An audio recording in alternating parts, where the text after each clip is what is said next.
unfortunately been an analog country for such a long time.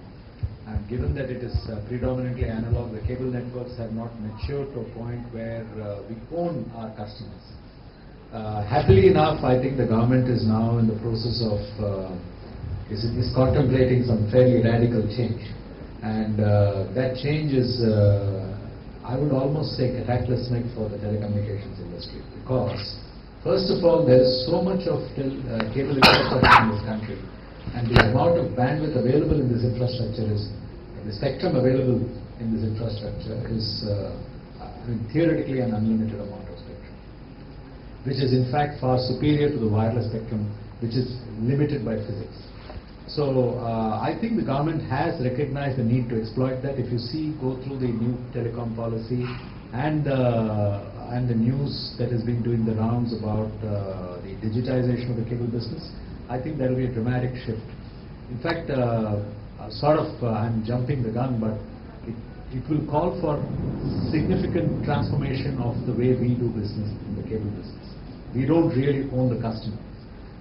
We don't even know how to handle a customer's own.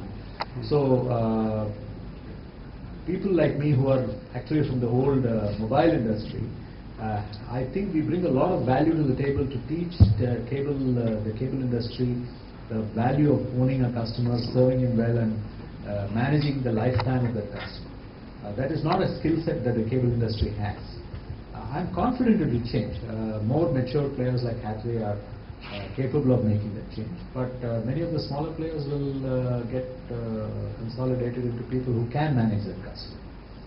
Where it is enterprise level type of services, the telco could play a role, but I'm not convinced that the telecommunications service provider, it's not in his skill set to build applications. That is not the role of a telecommunications. His role is to provide the pipe. That is his core skill set. He has to provide the pipe at a price that is as low as possible. Price is the driver in the telecommunication infrastructure, whereas value is the driver where you are talking about value-added services like even enterprise-level services. More so in the case of consumer products, like if I want to consume media, intellectual property is owned by either individuals or media organizations, and they have to be able to drive the value down the road. Unfortunately, in India, what has happened? It has been a telecommunications service provider-led strategy, and therefore we have compressed the earnings of the media business. Compressed it to the point where it is almost unviable today. I mean, you can't, in a country as diverse and complex as this country, we should have had a hugely successful media value-added service. Yes. It has not been built. We have got all these guys where private equity has come in, but it has not gone beyond private equity. None of them are listed. True. It is a fantastic opportunity. The problem is protection of intellectual property, exclusivity of content. All that will, once it starts coming in, you will find the value chain is becoming more fair.